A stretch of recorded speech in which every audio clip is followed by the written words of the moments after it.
All right, folks. Well, welcome to the first in a series of 3 short webinars for veterans. My name is Rex Dufour, and I'll be hosting this and the next 2 webinars. I work for the National Center for Appropriate Technology, and I'll have a couple of slides on that in a little bit.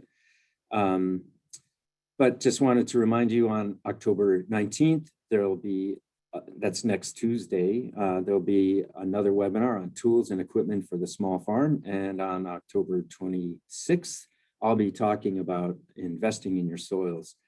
I head up the NCAT's California office in Davis. And also just a reminder, we're planning a week-long Arm to Farm in-person training in San Diego area in late April 2022. So stay tuned to the Arm to Farm page on the ATTRA page. Just a little bit, a few words about NCAT and ATTRA. NCAT, the National Center for Appropriate Technology, is a 501c3 nonprofit. We have offices scattered around the country, California, Montana. We have single person offices in some states like Colorado. There's Texas, Arkansas that Margot is from, Mississippi. We have 1 person in Kentucky and New Hampshire office as well. So kind of national nonprofit, and we run something called the ATTRA Project, which is the National Sustainable Ag Information Service. This is the homepage of the ATTRA page. ATTRA is a really good resource for you as a farmer. You can talk to a live person. We have toll-free lines in English and in Spanish. And you can ask any question related to organic or sustainable production or marketing of crops or livestock. At least half of our staff are farmers or former farmers, and all have long experience in organic and sustainable agriculture. So pretty knowledgeable bunch of folks. And in the 3 decades or so that I've worked here, I've enjoyed working with all of them. This website has hundreds of resources on a wide range of topics and formats ranging from publications, podcasts, videos, webinars, searchable databases, blogs. So however you want to imbibe your information, we probably have it. And it's especially useful for beginning farmers. It helps you avoid making either large or small mistakes. So it's a really good resource for you. And so I want to acknowledge these webinars are brought to you with funding from the Natural Resources Conservation Service through the California Association of Resource Conservation Districts. So we thank both those outfits. And presenting today is Margot Hale. Margot serves as NCAT's Southeast Regional Office Director. She oversees outreach and projects in that region. She has worked extensively on risk management and beginning farmer training for military veterans. Matter of fact, she heads up our Arm to Farm program, very successful program that's been going on for several years. She also works in small ruminant production and education and livestock production education. She joined NCAT back in December 2003 as an animal science intern and works mainly with small ruminants. She comes from a dairy farming background and has degrees in animal science and agriculture and extension education from the University of Arkansas. Go Razorbacks. The Hogs. Margot and her husband Josh and 2 daughters live on a small farm in Northwest Arkansas. And so I'll turn the program over to you. Thanks, Rex. And thanks everyone for joining us today. You know, I know record keeping is kind of a hard sell. I know not everybody just jumps at the chance to come listen to a presentation about record keeping. So I asked Rex, why did he start this series with record keeping? We want people to to join us. So anyways, thanks for being here. It is a really important topic, and I will try to make it as lively as possible. I know, like I said, I know record keeping is not always the most engaging topic. Okay, so one thing that will help is if you all participate. So put questions in the chat. Feel free to come off mute if you have a question or something to share. There will be a few times throughout the presentation where I kind of ask for your feedback or ask you guys what you are doing. And so anything you can do to provide some interaction will help. Hi, Sherry. Thanks for being here. Okay, we're going to start off with, I have a couple of poll questions just to get a feeling for who's with us today, who has joined these calls. So I'm going to launch a poll, and there are 3 just quick questions. So if you're able to answer these questions, and then I'll share the results so we can kind of get an understanding of who all is on this call today. Hopefully that popped up for y'all.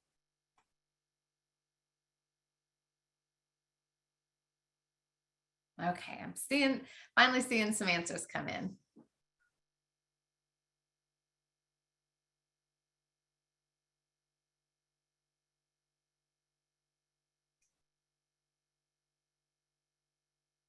Give it just another minute or so.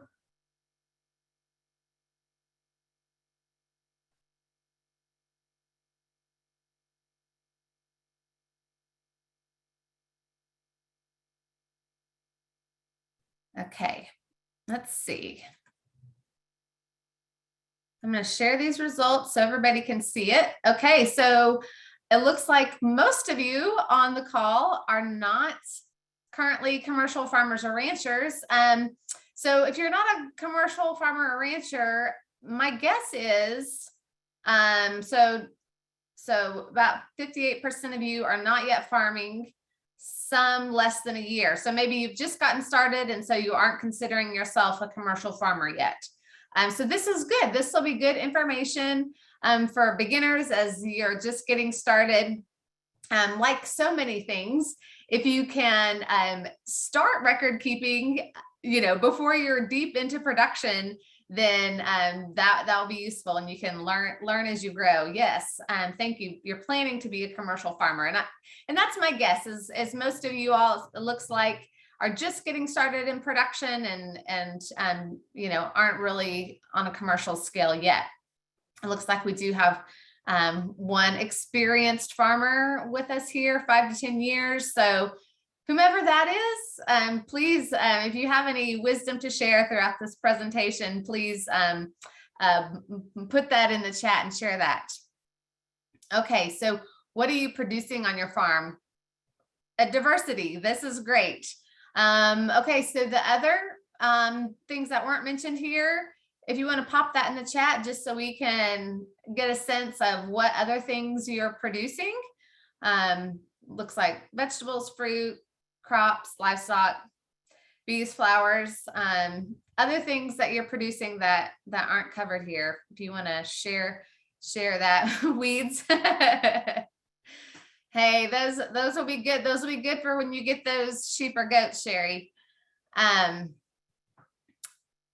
Trees, okay. Good. Well, if you want to keep sharing what you guys are growing, you can do that. So thank you guys for answering those questions. That helps me get a sense of what you're doing, and that's helpful to know. Okay, I'm going to go ahead and share my screen and get started.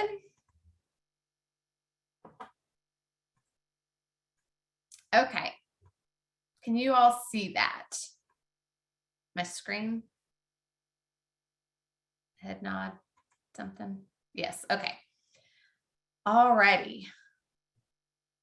So record keeping, everyone's favorite topic, right? It is a very important topic, and I know it's a really broad topic, and there's a lot I could talk about. So this is a real high level, kind of just basic, get you started, get you thinking about some things. And I think that will be helpful as many of you are in the beginning stages of your operation.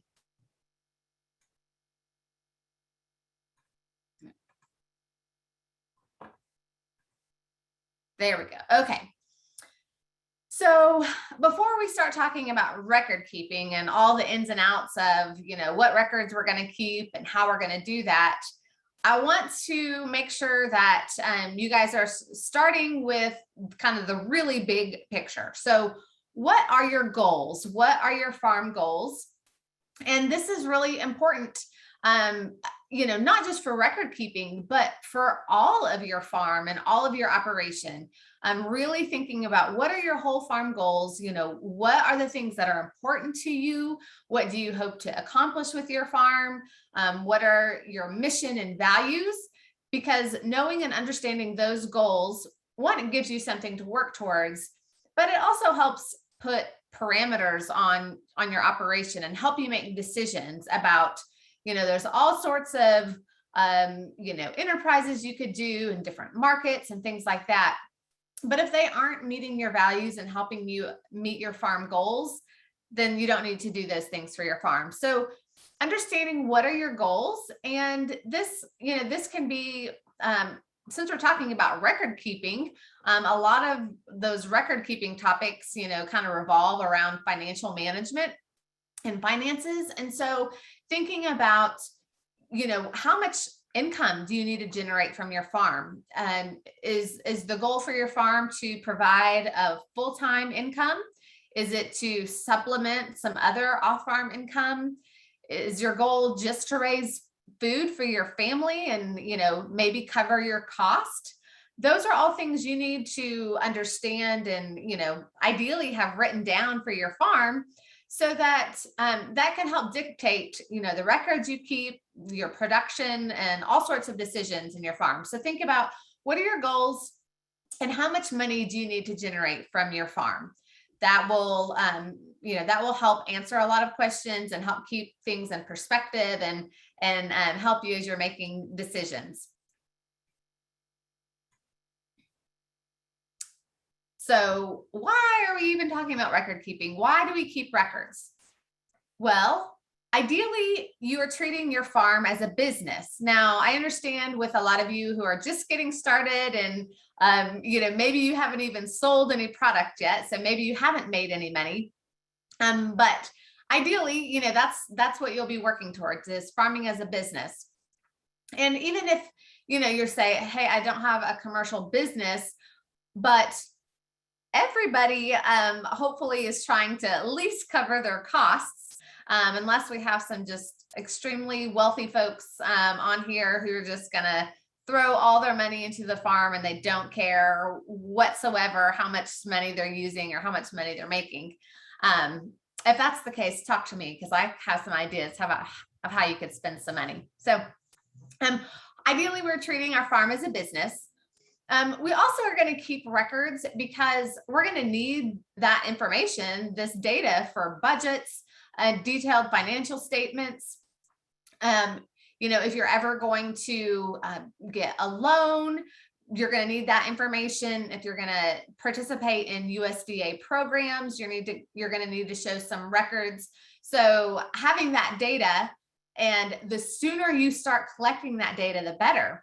I mentioned the USDA programs, and for many of their programs, especially for loans and some other programs, they require that you've operated a farm for at least 3 years and can show that you have managed this. So if you start right now keeping records, even if you're not, in full commercial production, that's going to help you be able to show that you have been managing this operation.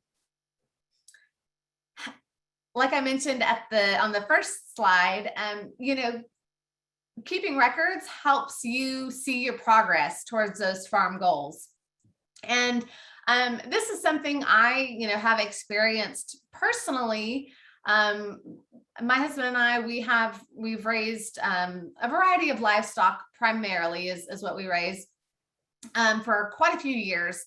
And about 8.5 years ago, we moved to a new farm where it's our forever farm. We're going to be for a long time. But we were setting up a new farming operation, and we had some goals in mind for, how much money we needed and how much money we wanted to generate. That first year, we had some improvement projects we needed to make on the farm and in the house.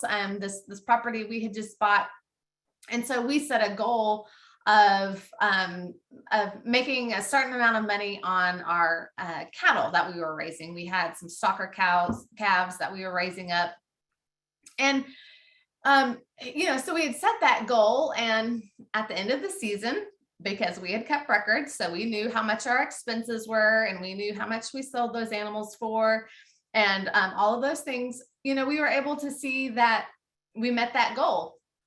And so just being able to see that progress is really good. In farming, there's always all sorts of things going on. There's always something going wrong. There's always things that need money, it seems like. But if you can have some of those goals and then be able to see that progress, it really, does a lot for you, as, when you get bogged down in some of the, maybe some things that aren't so fun about farming, but being able to see that progress is a really great thing. It can also help you determine profitable enterprises. And we'll talk about this a little bit more later in this presentation, but being able to track your costs and your expenses and your revenues for certain enterprises can help you make decisions. Are there enterprises that you want to expand? Are there some things that take so much time and don't make you much money, and so you need to cut those from your farm? All of that you can determine by keeping records. And I will say that, you won't be able to keep all of these records probably right from the get-go and be able to, really use them and utilize them. As you keep records and, as your farm grows, you'll be better at keeping records, I guess is what I should say. And some of this is really in-depth information that you probably might not keep or analyze every single year. And so maybe there's just sometimes that you're going to keep really detailed records about a certain enterprise. I know an example I can think of is a couple of years ago, my husband and I decided to raise some broiler chickens to, see about raising our own chicken. We raise all sorts of other livestock. And so we started with a small batch of chickens one summer, and, we raised them to butcher. We kept records on, how much we spent on feed and, the cost of the chicks, and kept track of my time and, all those things. And, come down to the end of the season, and we looked at those records and can see, we can, buy local pasture-raised chicken, much cheaper than we just produced it. And honestly, I don't really like chickens that much. And so it wasn't an enterprise that I was really excited about. So we decided, nope, we won't do that again. We'll just support our local pastured poultry farmer and, do the things that we know we can do cost effectively. And then, because we are treating our farm as a business, we will be filing taxes. And so you will need records for your taxes. And let me just say, it's easier to start and keep it throughout the year than waiting until, the week before your tax deadline and try to conjure up all of this data and information. So, keeping good records is really important for a variety of reasons. Okay. So what records do you keep? You can put stuff in the chat. If, I realize that maybe you guys aren't keeping many records yet, and that's okay. But if any of you, want to share what kind of records you keep, I would love to hear that. Capital expenses, yes, especially, man, as you're starting out, you probably have a lot of those. Varieties planted, sources of seeds, yes, very good. Receipts for equipment. Anything else?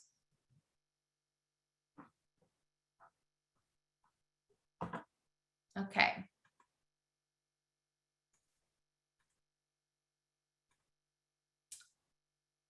So there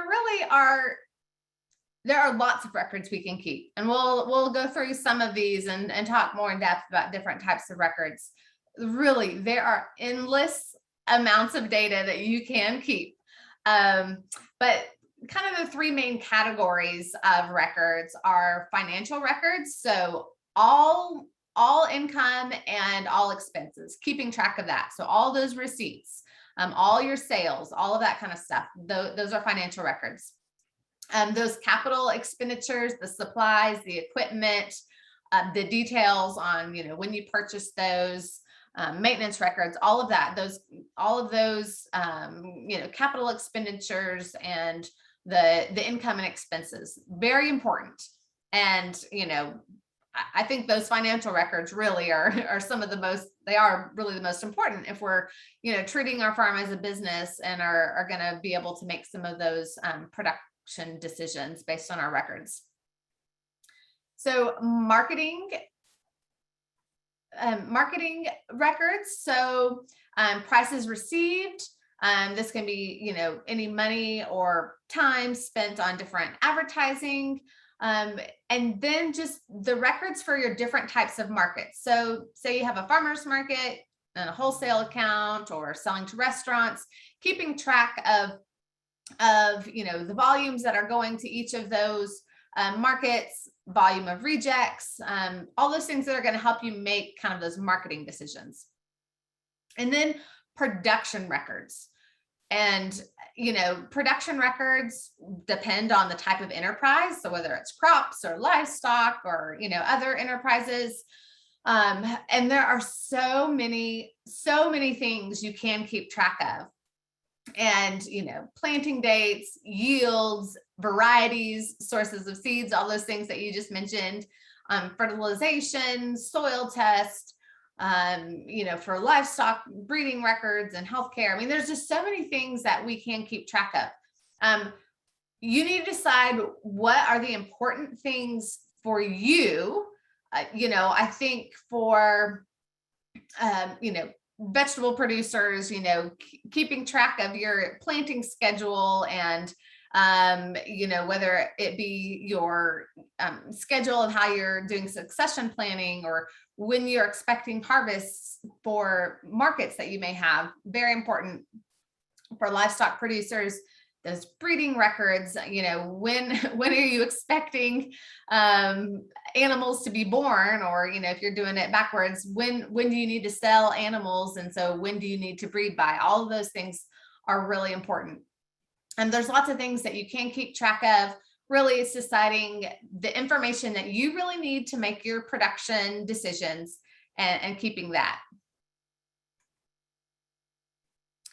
So, record keeping, it takes so much time, and it's not fun like, being outside and harvesting crops or working with your animals, at least not to me. I know some people really do enjoy spreadsheets and spending time at the computer, but for most farmers, that's not why they farm. They don't farm to sit behind a computer. So it does take time. And a couple of years ago, we were doing an on-farm workshop, and a farmer was sharing. He's actually a farmer veteran here in Arkansas, and he was talking about record keeping, and he was just like, it's just a discipline. You just have to make yourself do it. And like any discipline, like the more you do it, you just get used to it and it becomes easier. And I thought that's a really good approach. You just have to, like, in your mind, say, I got to do this. It's a discipline. I got to work on it. I say this multiple times in this presentation. Keep your record keeping simple and convenient. You have to figure out a system that will work for you and your farm, something that you will actually use. At the end, I'm going to talk about all sorts of different, programs and apps and platforms and things like that. There are endless ways, endless programs you can use to keep track of your records. And all I'll say is it doesn't matter what you use or how you keep records. It's just figuring out that system that you will actually use. My husband and I have been farming together 15-ish years, I think. And, it took several years, probably longer than I should admit, since I'm here teaching record keeping. It took a lot of years for us to figure out a system that actually worked for us and that I actually kept up with. So, I would make these spreadsheets or, make documents and things that I never would keep up with. But we eventually settled, we use Google documents, so like Google Sheets, so that, my husband and I, we can both do it from our phones or our computers. I can do it when we're at home or at work or wherever it is, so that it's actually convenient. It's not just, oh, that spreadsheet is on the computer, in the house, and that's the only place you can input information. So like I said, it took longer than it probably should have to figure out a system that worked for us. And then just that discipline of instead of just doing, record keeping like one time a year when it's time for taxes, and we come in from the truck, empty the truck console into a Walmart sack full of receipts, and entering it then, just saying, hey, I'm going to keep up with it. And so, instead of putting the receipts in the truck console, bring the receipts into the house. And then it reminds me I need to enter that information in. So that's kind of how we do it at our farm. Starting out, keep it simple, keep just the information that you need. Really important to keep those financial records. So any income you have and your expenses. And then obviously if you owe anybody money or they owe you, keep track of those debts. So those financial records really are, those are important. We want to make sure that we are tracking our expenses, we know our income, and those are the records that, are going to be used for your taxes as well. So those financial things are really important. Okay. Here's another time to share.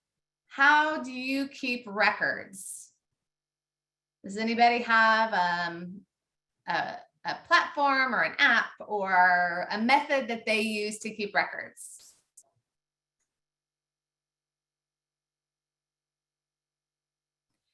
Okay, someone says this picture looks familiar. So maybe you use a printed out spreadsheet on a clipboard. Okay, I see Quickbooks. Good. Anything else? Yeah, so this picture is from my friend and our former coworker, Terrell Spencer. Spence, he's a pastured poultry producer here in Arkansas. And this was actually where they had some laying hens overwintered in, it was a hoop house. And so this was how they kept track of the eggs that they were gathering. And it was also keeping track of the feed that they were feeding, because their feeders would hold like a 50-pound bag of feed. And so, if you filled up the feeder, you would mark down you fed a bag of feed, and then you would write down the number of eggs you gathered. And this was hanging on a clipboard right by the door. Anybody who took care of their laying hens that day could use this. So, it's easy to count how many eggs that you gathered and how much feed that you fed. And so this was a spreadsheet that, Spence had on his computer. And so he would take this clipboard and then input that information, and it would calculate the lay rate and feed efficiency. So it gave good information that he could analyze, but it was a really simple way. It was right there where people needed it to keep, they had multiple people working on the farm and multiple people who were gathering eggs. So it needed to be something that everybody had access to, and it was easy and it was right there, convenient for them to use it. And then he was able to get the information that he needed. So once again, figuring out those systems where it's easy, it's, readily accessible, so that you will actually keep the records. If it was like everybody needs to write down how many eggs they gathered and then tell me, or come into the house and enter it into this computer spreadsheet, whatever it may be, it wouldn't happen, and it wouldn't happen on a consistent basis. So keeping it simple and convenient is some of my, biggest takeaways. So there are, like I said, lots of different ways that you can keep records. Excel spreadsheets, or like I said, Google Sheets, which is essentially Excel. QuickBooks, I saw someone mention QuickBooks. Just writing it down in a notebook. I know there are, a lot of people who just like want that physical, I need to write it down. I know farmers who just carry around, like a little notebook in their pocket, or, have a notebook that they keep in the truck or wherever it may be, that they can write down things. If that works for you, that works. We talked about receipts, and, we all do have to gather these receipts and keep these receipts. Even just by simply, categorizing them, having some different envelopes or Ziploc bags to put receipts in. Now they have, receipt scanners, or you can do it even, taking pictures of receipts on your phone so that everything is digital. There's lots of ways that you can manage those receipts and manage that information. Once again, I don't care what system you use. Just like just about everything else in farming, like there's no one right answer. There's no one way to do it. You have to figure out what works for you, your personality, your skills, and works for your farm.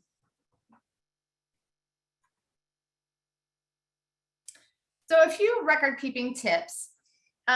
One is, because we're treating our farm as a business, is to keep your farm money and your personal money separate.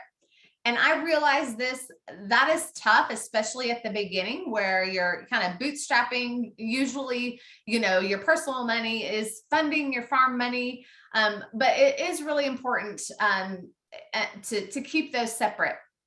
If you have set up your farm as an LLC or another business entity, it's really, really important that you are keeping those separate, for legal reasons, and that liability to show that, we're treating our farm. Our farm is not our, personal slush fund or whatever it may be. We're keeping those separate. So, having separate checking accounts, or, a separate credit card or debit card that, just is for farm purchases.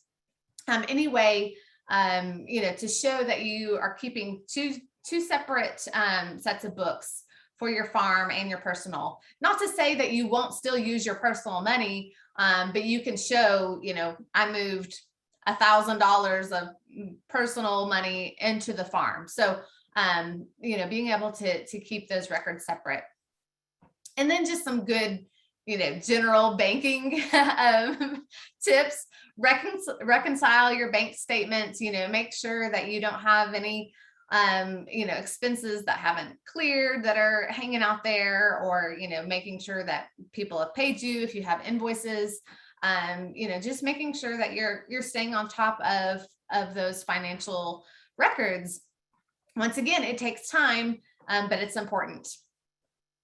Record your income, and especially cash, and make those deposits weekly. I think, this is a big issue, if you are selling at a farmer's market, or just, individual sales to people, with cash. I mean, cash just, it disappears. You put 20 bucks in your pocket, and then it's gone, and you don't know how you spent it.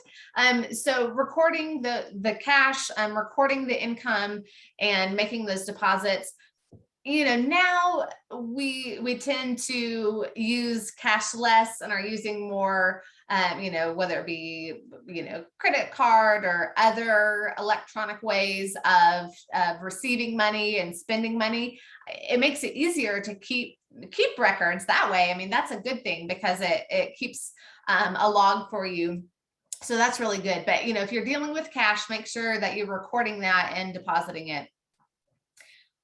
I said it, I don't know how many times I've said it already, but set up a record keeping system that works for you. Really, that's the biggest takeaway. And it's going to take some trial and error. I'm sorry to say, you know, you might hear in a minute when we talk about some different apps and programs, you know, you might try out some. And I found that you know, I've downloaded apps thinking I would use them to keep records. And I just really didn't, you know, it's just, you have to go there and open it up and enter information in, and it's maybe not set up exactly, you know, how my brain works. And so that's why I found just setting up my own spreadsheet with the information that I know I want, and it's set up in a way that makes sense to me, makes it so that I actually use the system. I'm not going to spend a lot of time on this cash flow budget, and I know it might be a little bit hard to see. It's a lot of little cells there. I just want to say this about cash flow budgets, financial statements. There's a lot of additional resources about this topic. There's a link here. You can find it on the ATTRA site. If you go to our ATTRA tutorial page and scroll down, you'll find there's a section for some beginning farmer tutorials. And one of them here with this URL, you'll find several presentations and worksheets and downloadable Excel sheets about financial statements and record keeping, farm accounting. A cash flow budget, just in very basic terms, kind of helps you see the flow of cash, the flow of money for your farm. So when you have income coming in and when you have expenses going out. And cash flow is it's such a killer on farms. It's really, really hard to manage cash flow. So for instance, I'm a livestock producer, and while, you know, most of our animals, our ruminant animals, our cows and our goats, they're on pasture, we don't have a lot of expenses for them, but we also have hogs, and we have to feed them a whole lot of grain, which costs a lot of money, and this year cost more than usual, cost a whole lot of money before we're able to sell them. And so we know that we are going to have, you know, months and months of expenses before we have income coming in from those hogs. Same for our cows. You know, it takes our calves almost 2 years until they're ready for market. So we know we're feeding the cow, we're feeding the bull, we're feeding those calves, you know, they're out on pasture, but we also feed them hay in the winter. So we're feeding them and taking care of them, have all of their expenses, you know, for 2 years before we have any income from them. So with vegetables, it's, you know, a faster turnaround on that. But a cash flow budget helps you lay out, you know, when do we know we're going to have income and when are our expenses? And maybe we can adjust our production so, you know, so that we're able to line up those markets. Or maybe we can adjust our marketing. So say we have vegetables and we're doing a CSA, so we can get some income at the beginning of the year, so we have money for seeds and plants and things like that, you know, before we're able to sell our product later into the spring and the summer. So I'm keeping records, and, you know, keeping records of when you have expenses can help you kind of analyze this.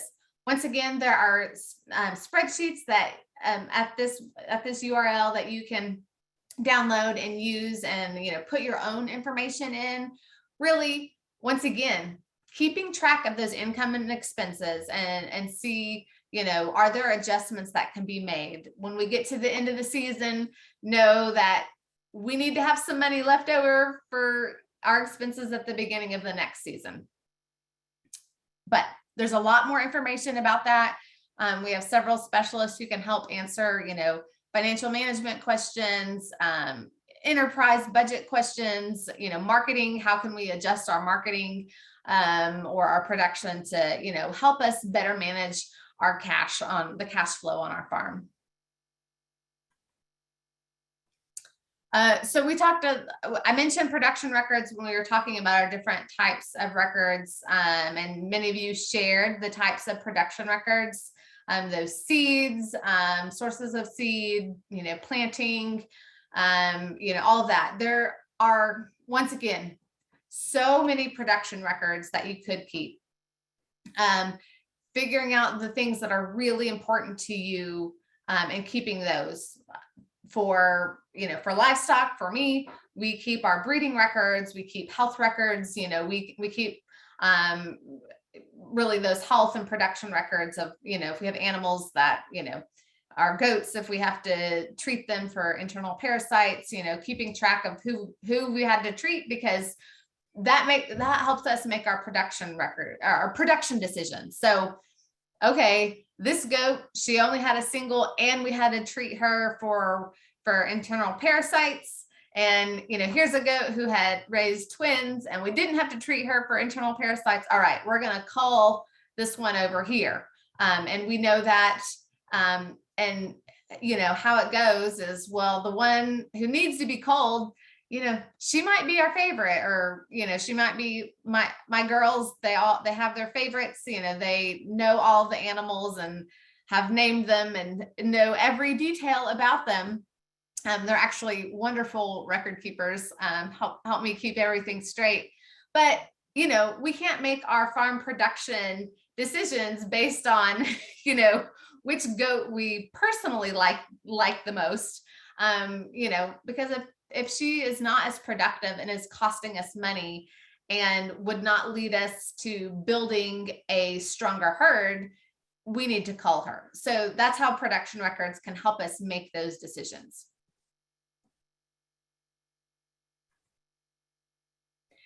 And one thing I'll say about that, I know with livestock, and I think this goes for anything, you think you will remember, you won't. So write it down. It's like, oh, I'll remember that she had problems last year. I'll remember that come next year. You won't remember until she has a problem again. And you're like, oh, darn it. I remember we were gonna sell her because she had the same problem last year. So write it down, because you won't remember. You've got way too many other things to think about. So the better you get at record keeping, the more detailed you can be. Like I said, start off simple, start off with, just keeping track of those financial records, and you can get more in depth. For keeping track of profitability of different enterprises and crops, if you're raising vegetables, starting out, you're probably just keeping track of, okay, as a whole, here are my costs, here's my income.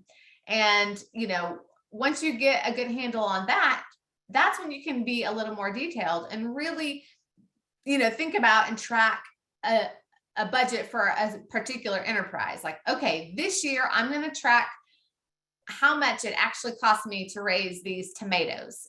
How much are my expenses just for tomatoes? How much is my income just on tomatoes? How much time do I spend? And that's where you can really get those detailed enterprise budgets to know how much a certain enterprise costs, or how much something makes you, so you can determine those enterprises that are more profitable for you and for your farm. And that's going to help you make those decisions. Okay, so I'm going to transition a little bit and talk, we're going to talk about some of these record keeping tools. Okay, so, nowadays, everybody has a computer in their pocket, just about. Most people have a smartphone or have some sort of device that makes keeping information where it's easily retrievable very easy. So instead of keeping many files, lots of information that we've written down and stored that's in our house or in our garage or shop or barn somewhere, we now can easily keep information and retrieve it. And this is a really great thing. Now I know not everybody likes using a smartphone or an iPad or computer or whatever it may be. Totally understand and respect that. So you can just ignore this next few minutes if that's you. But hopefully, since you're on a virtual workshop with us today, tells me maybe you're going to use some of these tools. The easiest way to keep records, and I find it's a way we keep records without even thinking about it, is to take a picture. You know, if you're anything like me, I take a lot of pictures all the time of all sorts of things.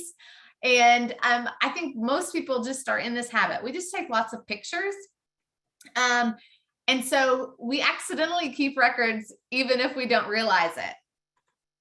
So I'll sit down and be doing my record keeping, you know, in my spreadsheet, entering in, you know, our breeding and our calving records. And I'll say, oh gosh, I know I'm missing some. I know we have some calves in here that I didn't get written down. You know, when was that calf born?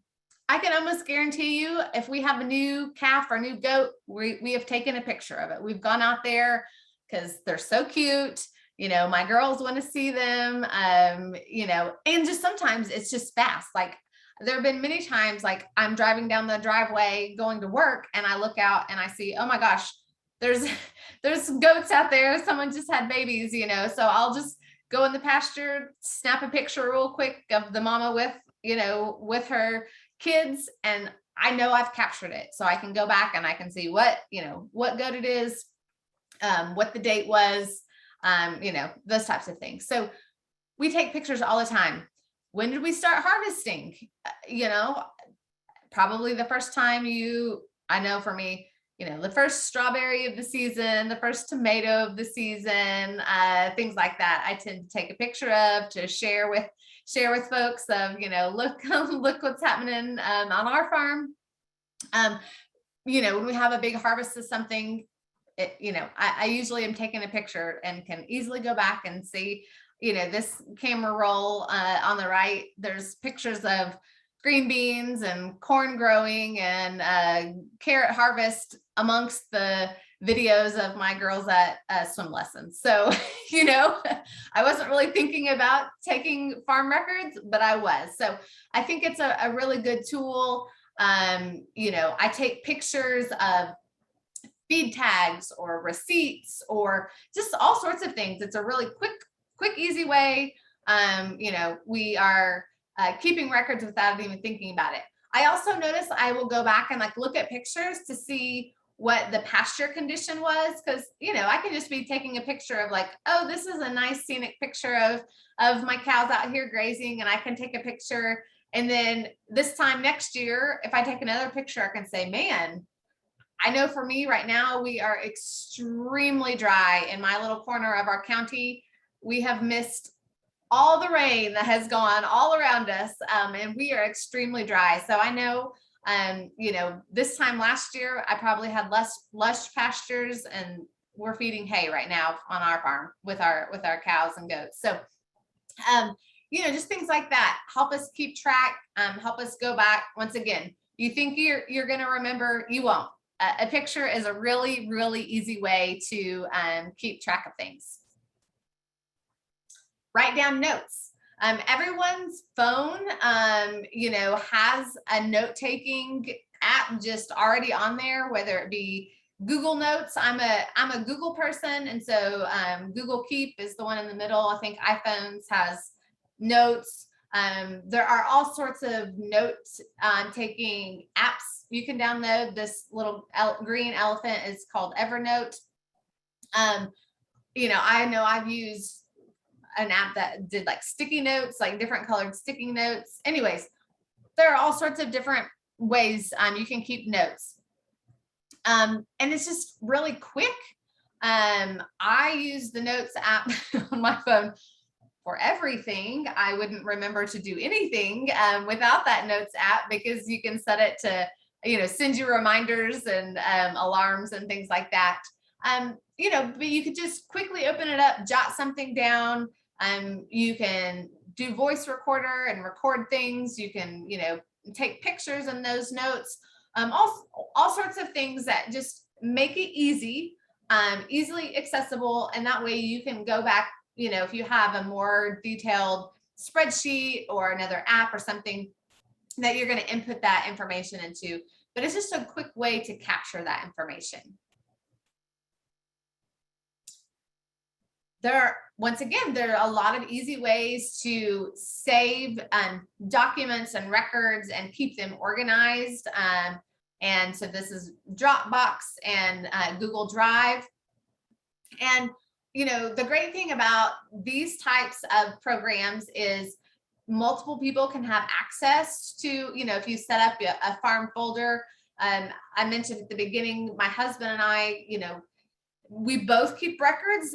My husband, he sells a lot of our produce and some of our meat to coworkers and things of his. So a lot of times, one of the problems is he would be doing lots of sales, but I didn't, he wouldn't remember to tell me, or I wouldn't think to ask. And so some of that information would get lost.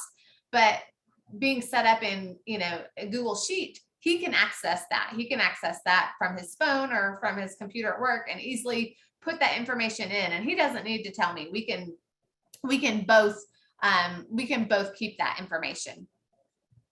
And, so you can create documents, spreadsheets. One thing that we have done in Google Drive, I don't remember if we did it on a slide or another, I think there's like a drawing app, but we have a farm map to show in our orchard, like what trees are planted where.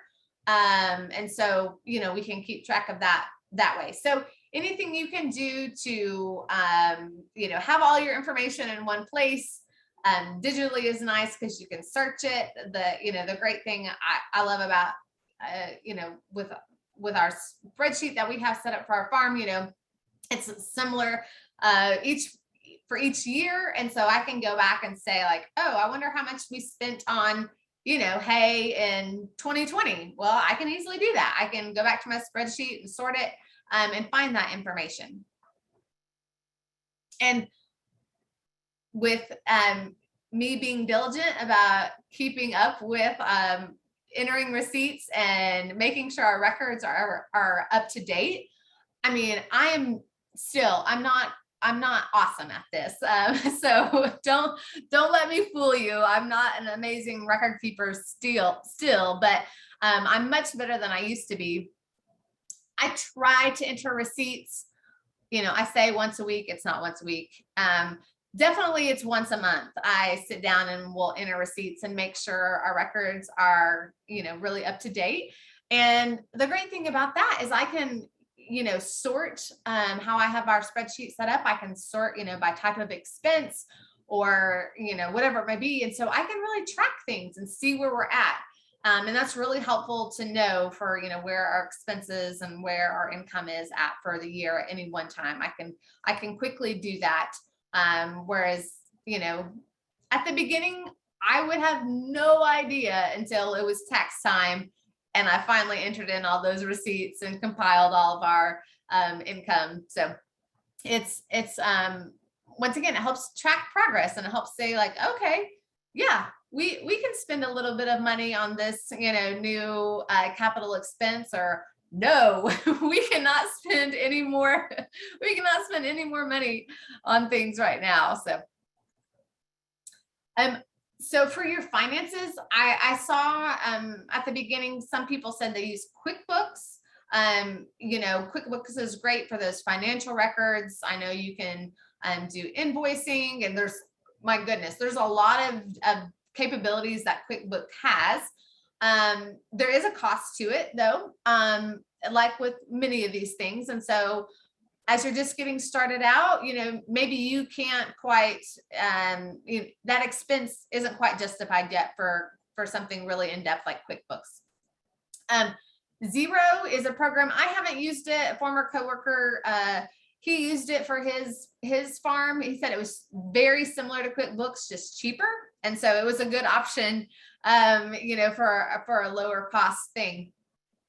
Once again, this is a total, personal preference. And, but I know folks who use QuickBooks, after you spend a little bit of time getting it set up, it can just make things so much easier, and really easy to track your expenses and your income.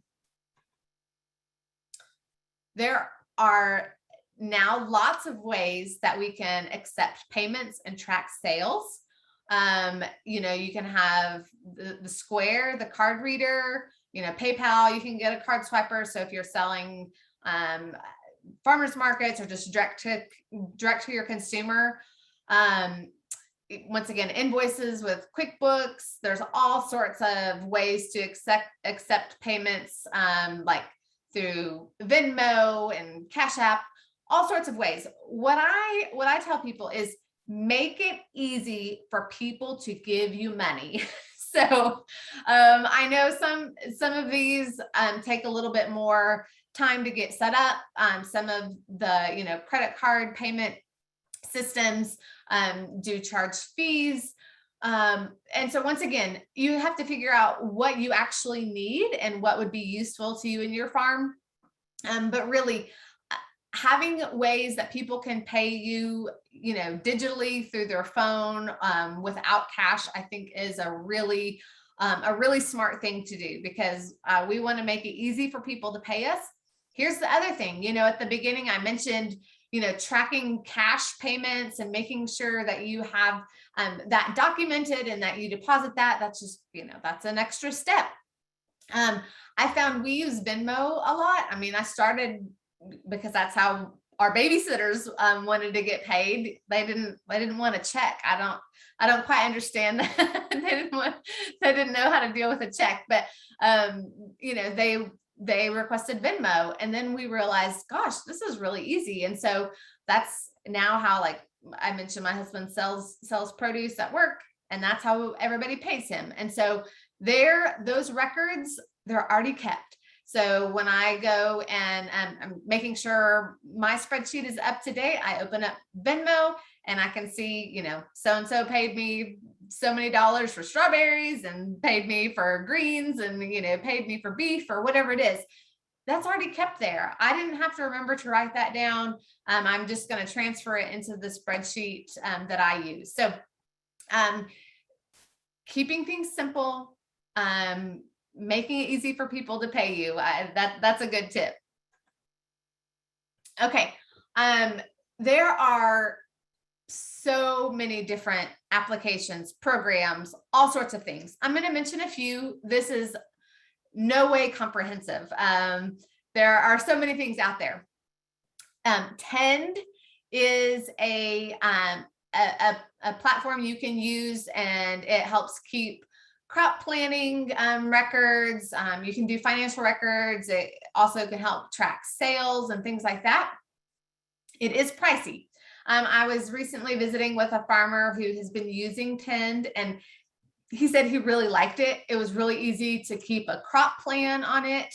But he said for the price, he didn't really feel like it was probably worth it. He said if you were managing multiple employees, he felt like that's probably where it was worth it, because I think it's like $200 or $300 a year for this record keeping system. He said because you can manage task lists, and assigning out things for people to do, and so it's really helpful for that. So maybe getting started probably is probably going to be priced out of that. But if you are managing multiple employees or multiple people with your operation and need to have different task lists and really complex planning, Tend might be one. And I believe the website is, well, I don't have it on here. It's either tend.com. Maybe Google Tend. I need to update. I've changed some of my slides, so I need to make sure that website's on there.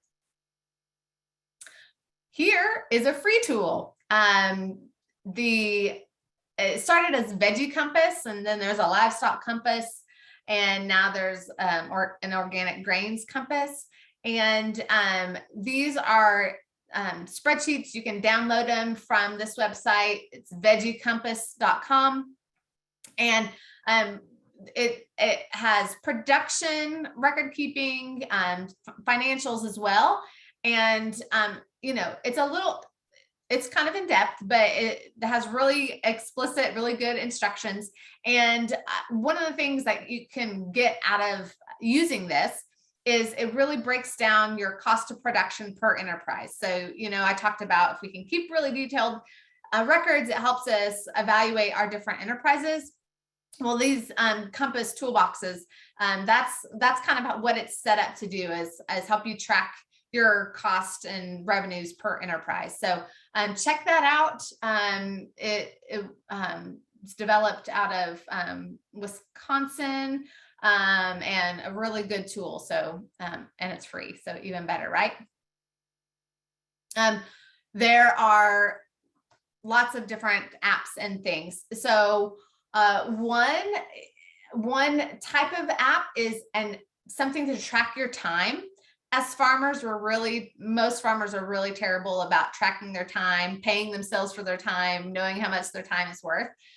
So there's apps like Hours Keeper. There's others, I know, but you can set up different tasks, and it helps you kind of track how you spend your time. You just kind of can toggle between tasks, like, okay, now I'm working on, planting, or, now I'm working with my cattle, or whatever it may be. Actually, just last week, I was visiting with a farmer about how she tracks her time. And she said, she used to keep track of her time by like all of her different enterprises, like vegetables and fruit and, flowers, keeping track that way. She said now, after years of keeping records, she has just basically broken it down to production tasks and like the office tasks. And, whether that's sending invoices, doing, marketing, doing her website stuff, really breaking it down into those two big categories, because, those are what she found was really most useful for her in understanding how she spends her time. So once again, figuring out the information that you need and tracking it appropriately. Farm OS, Ag Squared, Farm Soft. These are all different applications that are used for farm record keeping.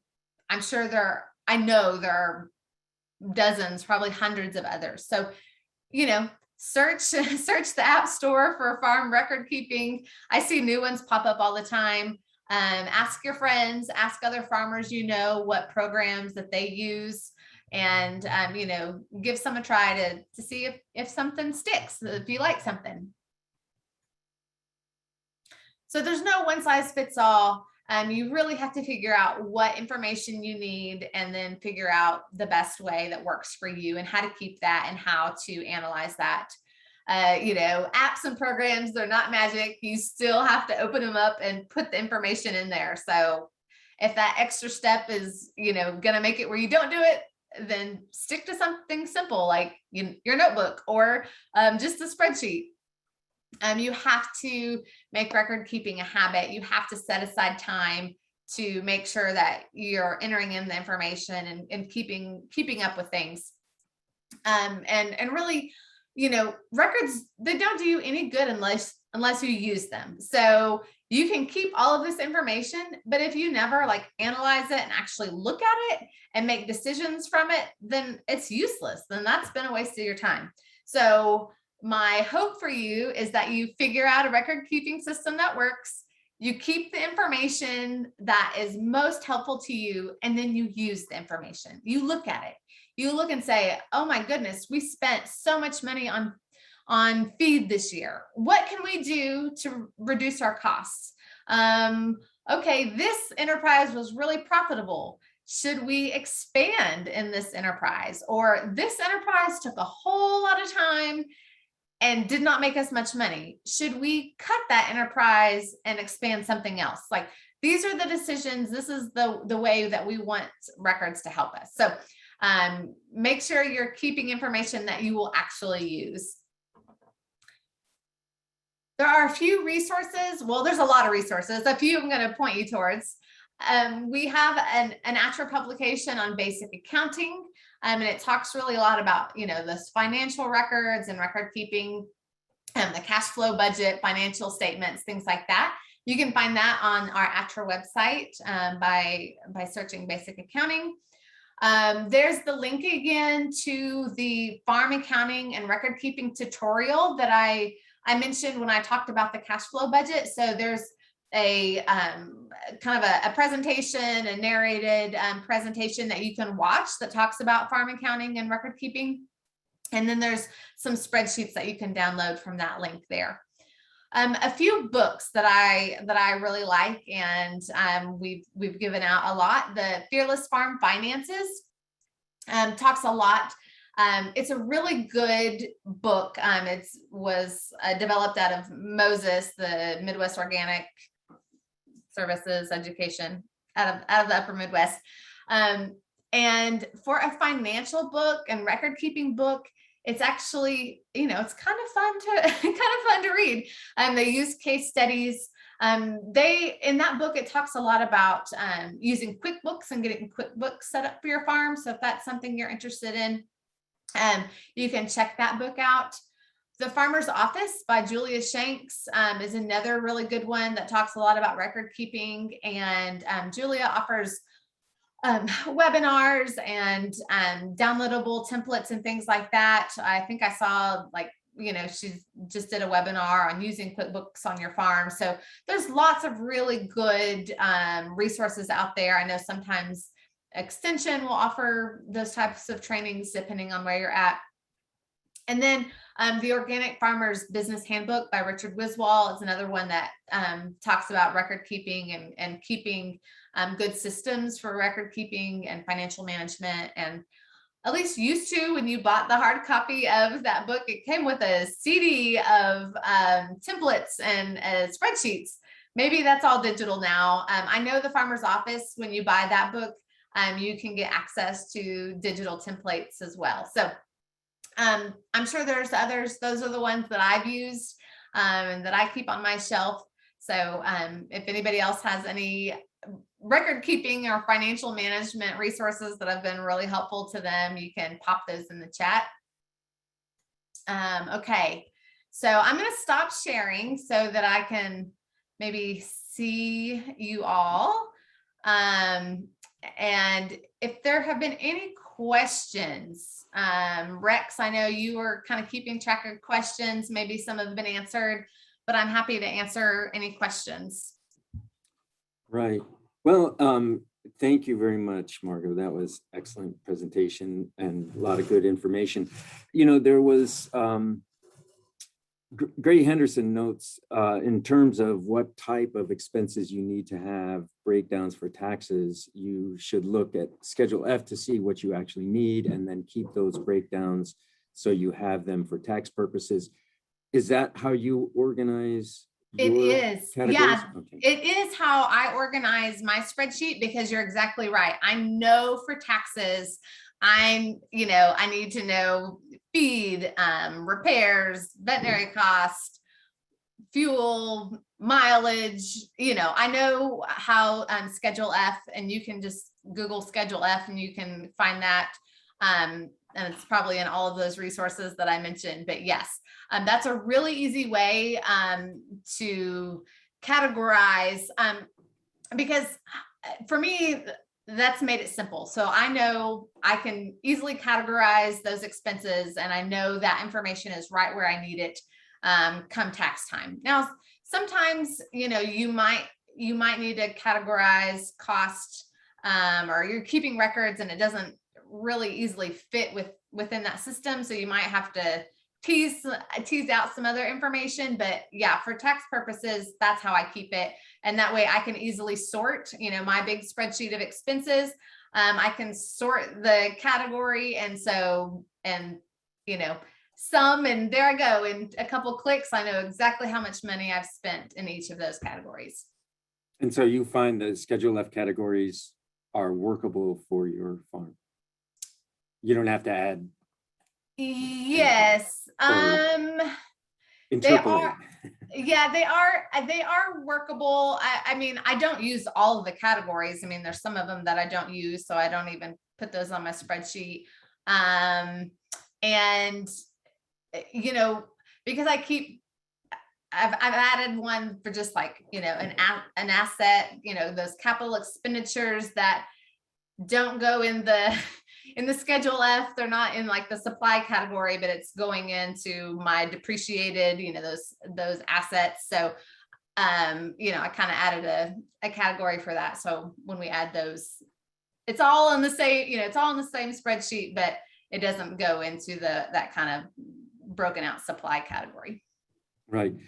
And another important question I've noticed in talking with farmers, there's a tendency not to monitor labor. And so how closely do you monitor labor? How important is that to you? And Filler also had a question, shouldn't paying yourself a salary by month be better than an hourly rate? Although I think the hourly rate is a good thing to know, like,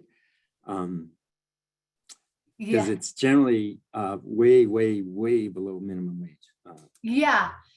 So this is a very good question and a big topic of discussion amongst farmers. And you're right.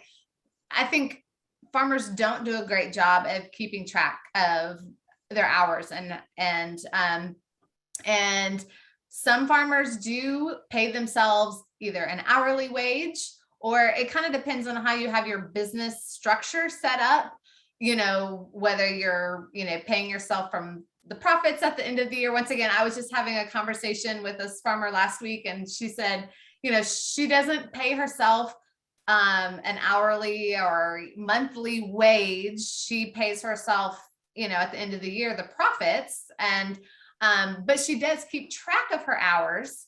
And so she said, while I don't pay myself like a month, you know, a set, you know, wage, I know that I'm making about, she said, you know, about $20 an hour based on her profits and how much time she spends on the business. Wow, so, good for her. Yeah, I know, good for her. She said, but, you know, really, even though she does keep track of her time, you know, she's like, probably, she knows she doesn't keep track of everything, you know, because she's like, I'm always, you know, answering a text message, or, you know, hustling, handing out business cards, or, you know, things like that, that just don't, you know, you don't always keep track of that. So, for me personally, we don't keep track of our hours. It goes back to our farm goals. We aren't farming to like make an income, you know, like a full-time income.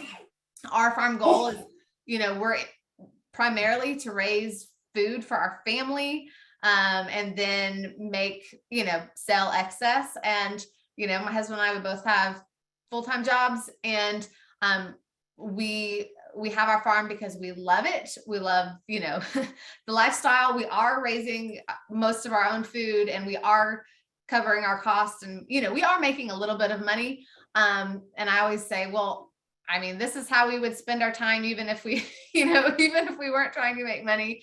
It's what we enjoy. So, but we do have our farm set up so that it is very labor efficient.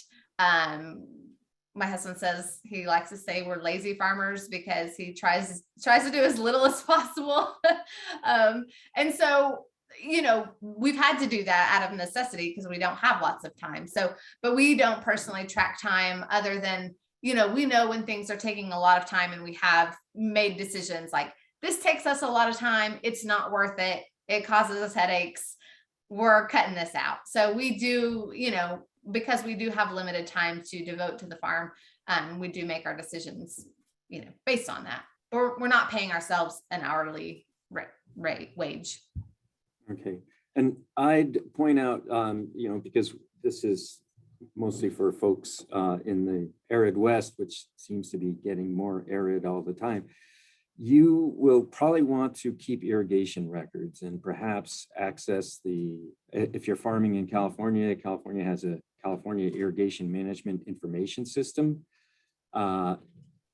because you can track evapotranspiration and that will help you schedule irrigations with a little bit more data than just like, well, it's been a week and I figure I should irrigate again. Yeah. Anyway, that's all the questions I have. Yeah. Any other questions? Yeah, you have kind of a record keeping expert online here. So. Well, somebody who's failed a lot of record keeping. Yeah. Yeah. Expert, no. Experience. Yes. I will say this is being recorded, and I'll follow up with all the registrants. We'll send out, once we get it edited a bit, send out the video recording, and I can also share the slides from this presentation so you can have this information and share with others. If there aren't any more questions, I've got one more set of poll questions before we go. We really appreciate you all being on. And can somebody talk about NCAT programs? Yes, of course. Well, is there something specific you want to know? We can talk a little bit generally about some of the things we do. But if there's anything in particular, your location will help because where location based. Where are you located?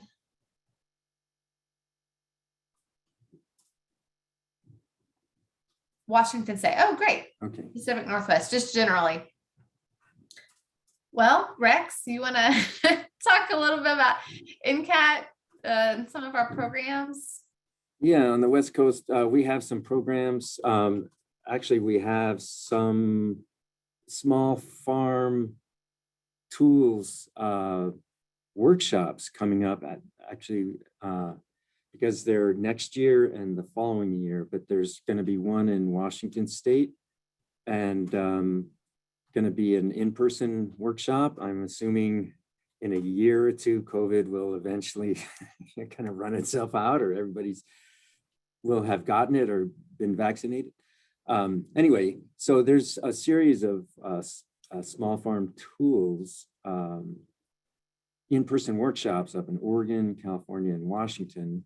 And you can stay tuned to the Western, California Davis NCAT website, and we'll make sure we'll put the schedule of all those workshops on that website. We also work a fair amount with Latino growers up and down the West Coast, but primarily in California. We have a lot of information on cover crops in kind of orchard systems, and I know Washington grows most of the apples. Most of the orchard systems down in California, there are some apples, but there are a lot more nut crops down here. A lot of folks in the rest of the country think there's a lot more nut cases in California, but that's a matter of opinion. Yeah, we have a lot of, and actually we're having, Washington and Oregon and California, there's a growing, and actually at this time, a shrinking interest in growing hemp. But we are, we'll be having the fourth in our series of hemp webinars in November. I think that is going to be happening November 4th. And these webinars are very information dense. They go for about 3 hours. And, but they're actually, I had one of the presenters that has presented at other hemp webinars, and he said our webinars are kind of the best hemp information because we tell it like it is, from the farmers, from the processors. And, it's a very attractive kind of crop to grow because it's early in the market phase of this industry. It's a very volatile market as well. And so we talk about the ins and outs of production and marketing. And this last webinar is going to be focused on contracts and kind of processing. So look forward to that. It's appropriate for, actually it's in kind of a nationally focused, but it's funded by the Western Extension Risk Management Education folks. And so it's somewhat Western oriented in that a bunch of the speakers are from the West. So those are just a small sampling of what we can offer here. Yeah, I was going to say, Rex talked about ATTRA at the beginning. And so through ATTRA, we are constantly generating, publications, podcasts, videos, workshops, webinars, all sorts of things. So our ATTRA website, and if you receive our ATTRA weekly newsletter, the Weekly Harvest, we have educational resources constantly coming out through that. And, all of our offices, all of our staff all across the country, we do a variety of projects. I mean, Rex mentioned a few specific ones they're working on, but lots of farmer trainings, on-farm workshops, really good resources. So because you have registered for this workshop, you all will now, you're on our email list. And so you will get notified when we have events and trainings and things in your area. And as Rex mentioned, we will be holding an Arm to Farm training in Southern California in the spring. And so you all will receive information when those applications come out. Over the next 3 years, we have about 22 or 23 Arm to Farm training scheduled all around the country. Okay. So no matter where you're at, that opportunity will be available. And once again, you all are now on our email list. And so you will get notifications about those Arm to Farm trainings. And Arm to Farm is a week-long training program. We bring together veterans, and we do classroom sessions on things like record keeping and access USDA programs, and then visit a variety of farms and get some good hands-on training and exposure. So Sherry, yes, there will be a 2.0 in Arkansas. No date set yet, in the next year or two.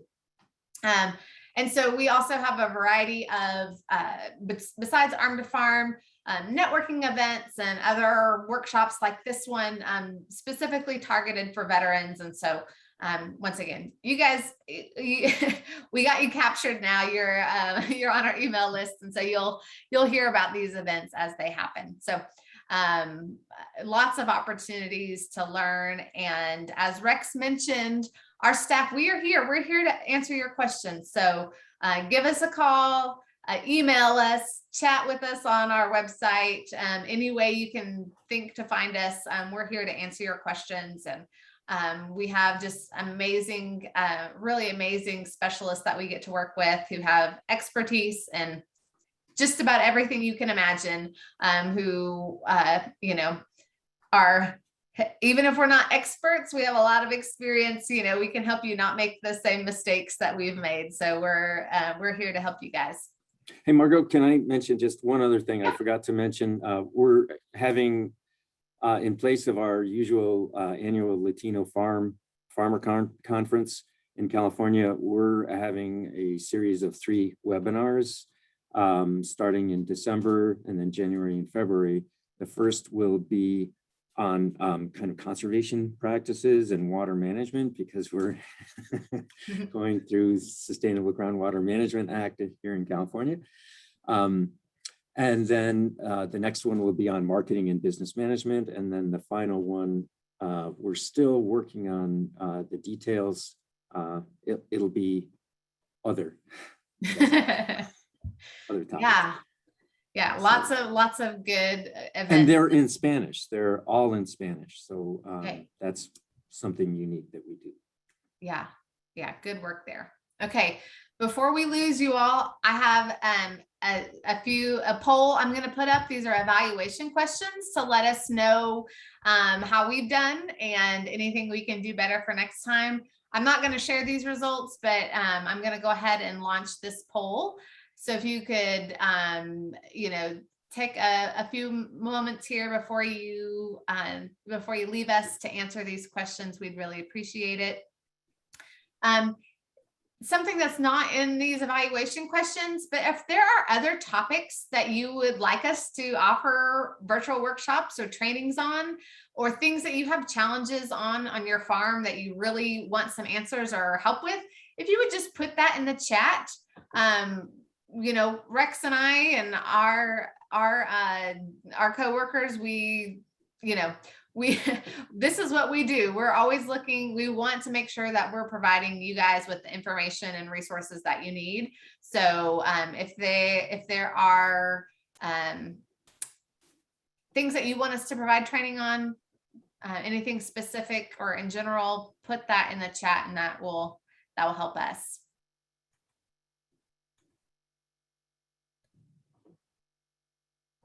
And after you have finished your evaluation, and if you have any input for us in the chat, we are done here. But thank you all so much for joining us and spending an hour and a half to learn about record keeping.